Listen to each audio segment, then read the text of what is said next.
Are you a landlord and you own 1 or 2 properties and you've seen some of the benefits of investing in real estate and you wanna buy more properties, but you can't figure out how to buy more without draining your savings? Or maybe you own a couple of properties and you're constantly thinking about, "What systems do I need to have? Am I missing something? Is there something I should be doing differently? How do I get more of my time back so this actually helps me instead of taking from me?"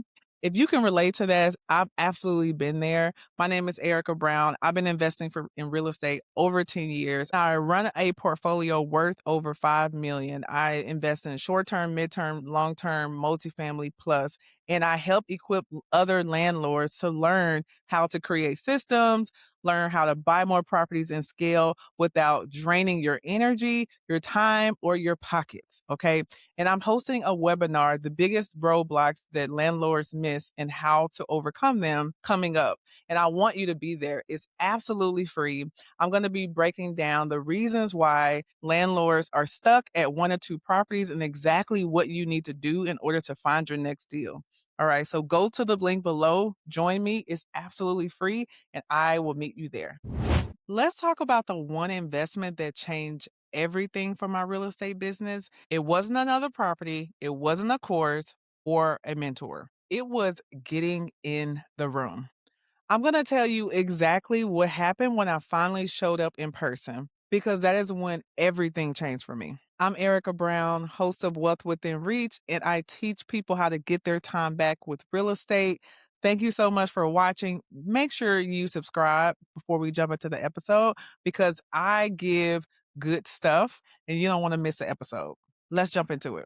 I remember when I was still in corporate, it was in 2015. I was just now beginning to get interested in real estate. And I listened to a BiggerPockets podcast episode. And the majority of the episodes were generally white men, but this particular episode was a Black woman out of DC. Her name was Kimber McKeedy. And I remember listening to the episode and I was like just blown away by her story and how she leveraged having her real estate license to help to improve her community. And then her and her husband got into investing, and I was blown away by her story. And that was one of the first seeds that got planted to give me exposure of what's possible with real estate. I was able to connect with that story so deeply. And it wasn't until 2021 I actually finally went in person and attended a Bigger Pockets conference. Leading up to the conference, I was terrified. I did not know anyone going. I was so afraid that I wasn't going to meet someone or that I would just be alone and be by myself and just be, you know how it is, like you don't know what you're getting into. I was afraid that I was going to waste my money and it was just going to be all this fluff, but I was convinced that I had listened to the podcast, I had watched the YouTube, and I wanted to get in the room. I wanted to be able to ask people specific questions regarding my particular situation. I wanted to meet other women who was also interested in real estate. And I just felt like I got all I needed and it was time to take it up a notch and really begin to take real estate more seriously. At the time, I had bought a couple of properties. I really wanted to continue to scale. And so I just knew that if I'm getting this much information and this much value online, surely in person, I'm sure I can get way more value. But I was nervous about 3 things. One, I was nervous about attending by myself. I didn't know a single person going, and I would be walking in completely alone, worried about wasting my money. To attend a conference, you have to leave your house, you have to buy a ticket, you have to buy a plane ticket, sometimes fly, get a hotel. It's a big investment. And so I was nervous if I flew across the country and it didn't work out that I would be wasting my money. And that's a big deal. And then lastly, I was worried about being behind. I was nervous that I would show up at this conference and everyone would be so far ahead of me and I would be like the little person in the room, which is fine, but I was just nervous that everybody else would be so much further along than me. And what if I was the least successful person in the room? Here's the thing, despite all of those fears and all of those anxieties, I went anyways. I bought the ticket. I got on the plane I didn't know anybody because deep down I knew that staying at home was keeping me comfortable and it was no longer working for me. One of the biggest value adds from the first conference that I went to that was a game changer for me, and it was actually also something that I committed to wanting to learn. Here's the thing, because when you go to conferences, you are hearing a lot of information, you're learning from a lot of different speakers, and sometimes it can feel like drinking from a fire hydrant. It's just so much. But I knew I just identified a few challenges that I was having, and then I ended up signing up for sessions that helped me with those couple challenges. So I wasn't looking to learn everything. I had a couple things in mind that I wanted to make sure that I walked away with, and then I was intentional about signing up with sessions that aligned with those challenges. One of those challenges was improving my experience and my knowledge around analyzing deals. I decided to go into a session just about breaking down deals and how to really do a deep dive in deal analysis. And the speaker broke down not only all of the things you need to factor in when you're breaking down a deal, and not just the numbers, but also identifying the weakness in a deal. This reminds me of a session that I had last year at my conference by Henry Washington. He's actually one of the current BiggerPockets hosts currently on the podcast, and he taught a session on how to present lowball offers respectfully. And he broke down at the conference, slide by slide, how to look for a deal, how to lowball it, and how to present the offer respectfully. And those times like that, being able to be in the room, being able to raise your hand, be able to ask questions, be able to get your specific questions answered are a game changer. One of the things I love about conferences is that instead of watching and binging 10 podcast episodes over a month, you're able to dedicate just one weekend out your time and you're able to learn years worth of information in one weekend.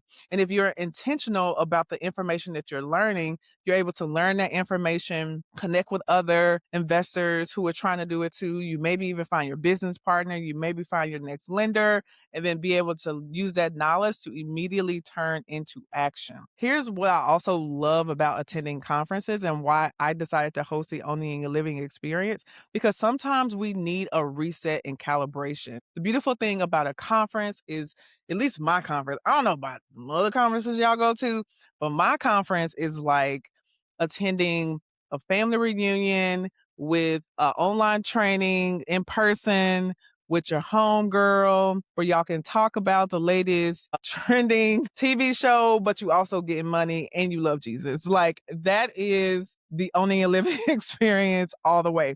And so not only do you learn so much and you meet some really dope people, but you get motivated. And so when you leave, you have a plan because every session we've helped you to create a plan. You're meeting vendors and different people in the exhibit halls who you can actually connect with and start working with.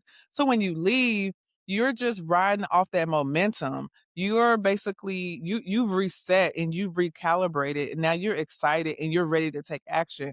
And your whole goal and your whole challenge now is to make sure that by next year when you come back, you've done all the things that you said you want to accomplish the previous years. So sometimes we just get caught up in the day to day, life, and life always be life, and life never stops lifing.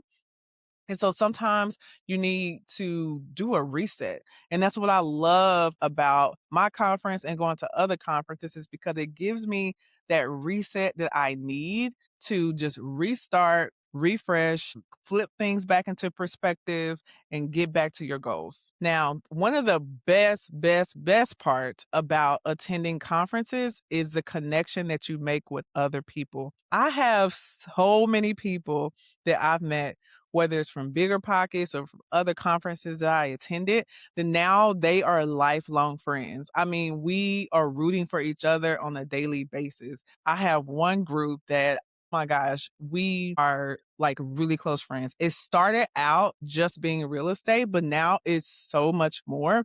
And it all started from a conference. I was at a conference. One of the ladies was at the conference. We knew we had a mutual friend, and she was like, "Y'all need to meet in the lobby." And we've met. And now, not only is she also in real estate, and we talk about real estate and we encourage each other. And when we have wins, we have a safe place to share it. But now we travel the world together. We encourage each other in our marriages. We encourage each other in our faith. We share books, we share scriptures. We're both moms, so we're all, figuring that out together. It's just a beautiful experience. It's actually grown to be so much more than real estate, but it all started by leaving the house, getting uncomfortable, getting in the room, and taking a risk and making the investment. And so, if you're out there and you desire community, you desire to have friends who are trying to do positive things, who are trying to invest in real estate, and they also aren't weird. Like, they're cool people, but they also out here trying to do something different, and you desire that type of friend group and connection, I'm telling you, get in the room. This room can change everything. You think you think you need a course, you think it's just a mentor, but really, if you're able to get in the room, the beautiful thing is everything else falls into place. You're still able to get the knowledge you need. You're still able to connect with the people and get the mentors and the connections, but you also get the community because real estate is not easy, okay? It is very, very difficult. But having that community of people that you can come back to, that you can be encouraged by, that you can rely on, that's safe, that's not going to talk you out of it, that's not going to make you doubt yourself, that's not going to make you second guess yourself, that's going to ride with you, that's what's going to help you to continue moving forward. The theme this year of the owning and living experience is built to last. We're not just trying to buy properties. There's so many people that bought properties in the last 5 years, but how many people actually are going to be able to keep those properties? How many people are going to be able to like look down the line 10 years from now and they have paid off properties and they've made money? Because it's about building to last. It's easy to get the property, but can you keep it afterwards? And the community piece is a big part of figuring out sustainability and keeping the properties. Okay. So if you're here and you desire connection, you desire community, I invite you to come to Atlanta, Georgia, November 13th through 15th to come to the Owning and Living experience. Truly is no other event like it, y'all. It really is not. I don't know. Like, let me know where it is and I will come. But there isn't. And it's such a unique experience. Like, people come year after year and they're like, this is so dope. Like, how do I come back? Like, what do I need to do? And I invite you to come because, not only are we getting money but we're also doing it together. We're focusing on being built to last. We're gonna have a praise and worship session on Sunday. I mean, it really is its own unique experience. So I do have early bird tickets. The price is gonna be going up soon. So you want to make sure you get that ticket before the next price increase. So be sure to go to the link below, grab your ticket, get your spot, take it. You can get the babysitter and all that stuff later. Gonna get your ticket before the price increases. Who knows how many years if I'm going to continue to do this experience. So make sure you're in the room this year. All right, guys. Thank y'all for watching another episode of Wealth Within Reach. I'll see you next time. Bye.